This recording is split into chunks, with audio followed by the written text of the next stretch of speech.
Si është kjo histori? E para e punës ata morën masa që marksizëm-leninizmi si nota kisha 7 dhe nota kaluese për universitet ishte 8. Domethënë aty u treguan. Domethënë aty ishin, domethënë pavarësisht se unë kisha një farë dieni edhe për atë lëndë që e urreja, sinqerisht.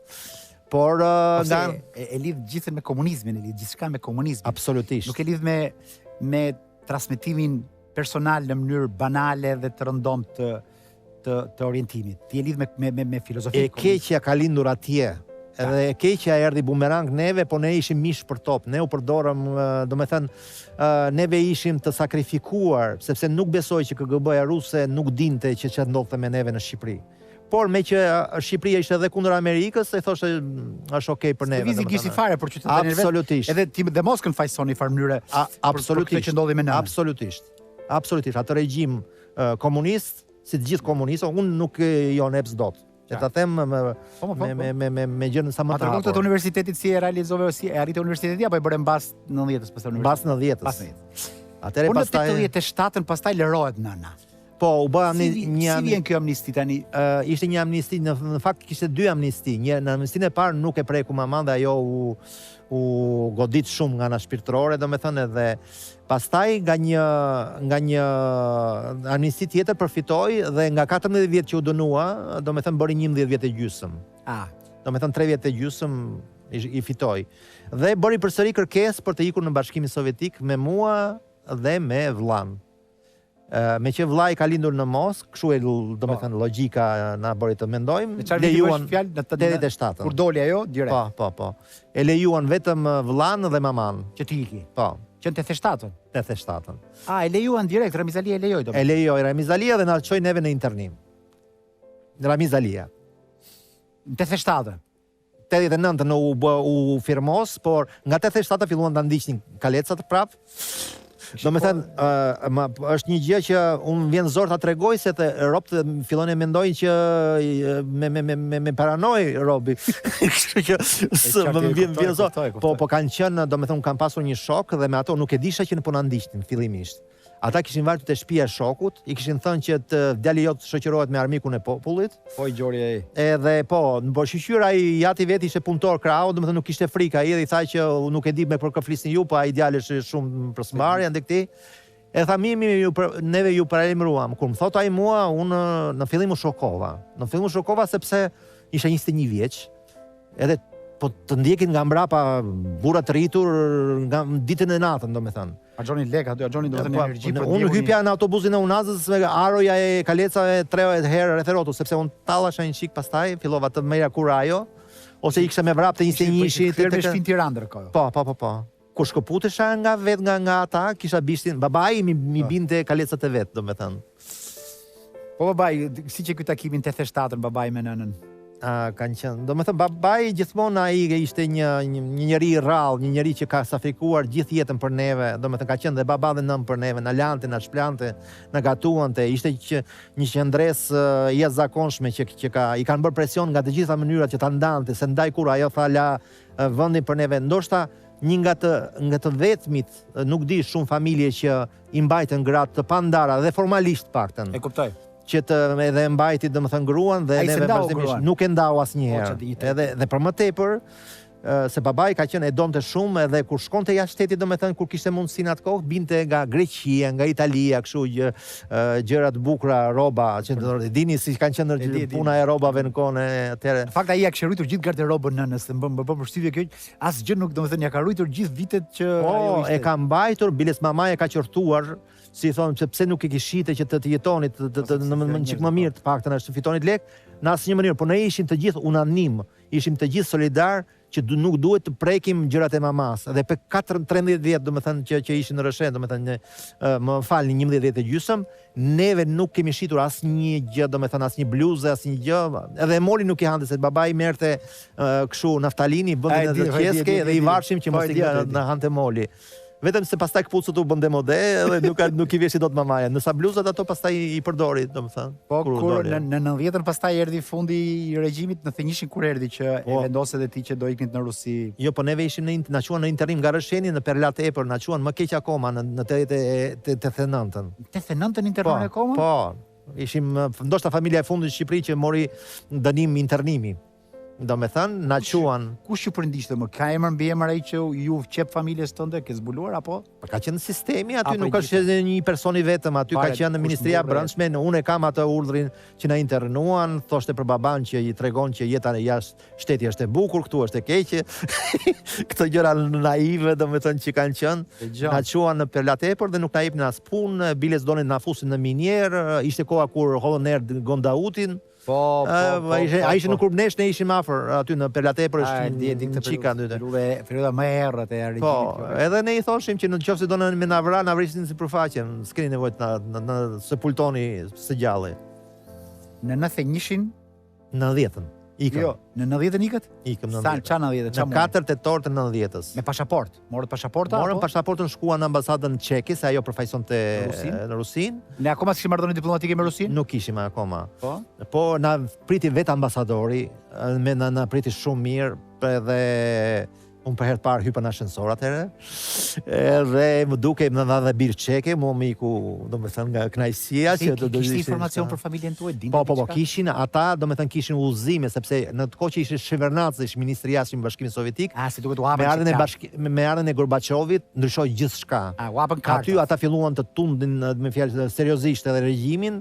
Dhe herë ata i thoshin, sepse na tregonte ambasadori neve, që herë na thoshin mos u përzinin punët tona të brendshme, herë na thoshin do të shikojmë punën tuaj, domethënë edhe. Fillon një edhe por neve na hoqën dënimin kur u hoqi internimi komplet si mas dënimi. Deri në fund keni ndënjur. Deri në maj të 90-s. Kemi qenë në internim. Maj 90-s. Ju priti ambasadori çek? Po, na priti. Aty pastaj u pariset me pasaporta dhe ikët përfundimisht. Jo, nuk ishte kaq e thjeshtë.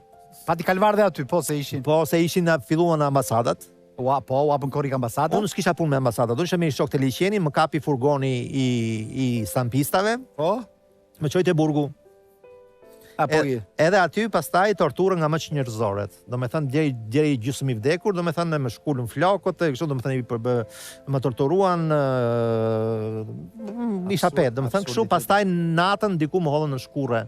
Thashë aty do të ma zbraznin, domethënë, po e shtyva. Ndoshta kishin frikë të merrnin, të bënin këtë gjë, sepse filluan të rregulloheshin marrëdhëniet. Edhe do të ishte skandal i madh, dhe ndoshta, por unë kisha dhe atë natyrën që fliseshin në fakt kundër regjimit dhe në atë mbajmend të nesërmen asaj që ndodhi, por në momentin kur njeriu kalon këtë ekstremin ndoshta edhe frikën për jetën, e humbet me atë vetruajtjen, instinktin e vetruajtjes, e humbet njeriu në atë moment. E kuptoj çfarë. Edhe unë mora vlla në telefon nëpërmjet një shoku që ishte dezhur tek dhoma e tregtisë.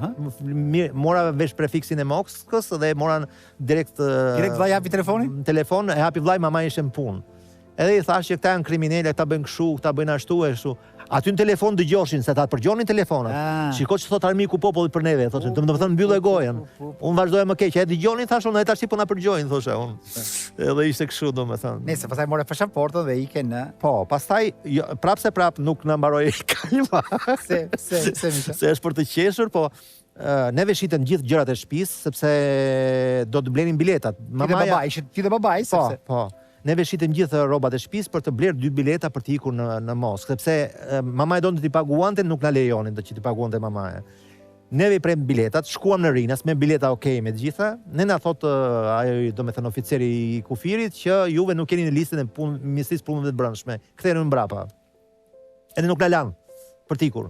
Neve ngelëm me valizhen dorë. Ka ishin këto? Nëntor, kjo ishte tetor. Kjo ishte një javë përpara 4 tetorit, domethënë ishte fundi shtatorit. Edhe mbas një jave shkuam prap me bileta okay me të gjitha, kaloi një farë kohe, na tha i thon babait, mirë ti mund të shkosh, i thon. Ku të shkoj unë dhe pa djalin? Nuk vetëm gjikun, edhe si duash. 15 minuta para u nisur avioni, thonë mirë mund të shkoni të dy.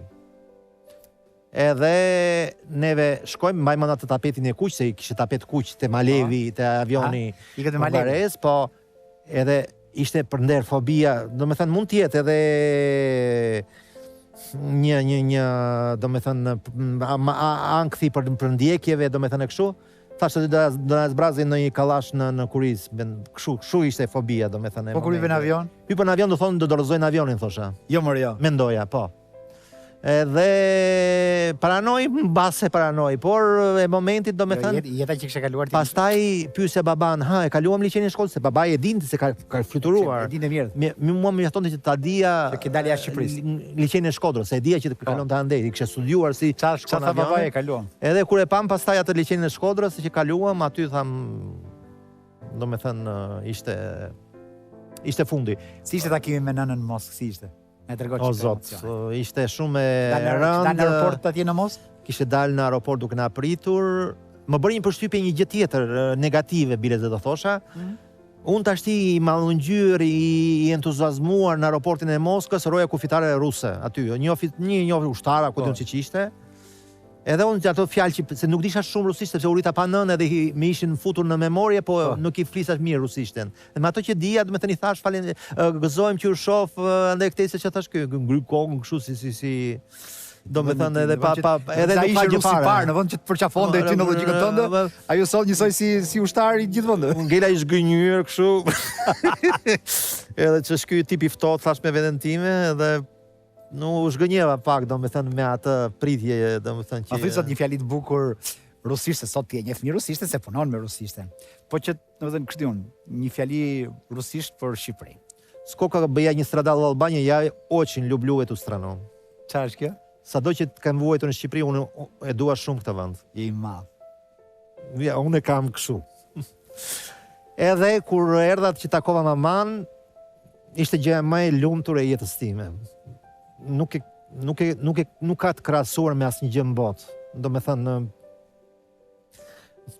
pas asaj ishte kriza ekonomike, rradhë të mëdhaja në Rusi, më dukeshin si fara lule dielli, do me thënë, asgjë fare, do me thënë, ishte fillova, do me thënë, falë mamas që e vetmja, asnjë kush, asnjë autoritet s'na bëri asnjë favor, asnjë ndihmë, asnjë gjë në Bashkimin Sovjetik. Vetëm ka bërë një deputet lokal atje që ka qenë i demokratëve, që ka qenë një Gavril Popov, që ka qenë atë kohë, ai ishte profesor, do me thënë, dhe u bë sindako, si i thonë, kryetar bashkie në Moskë.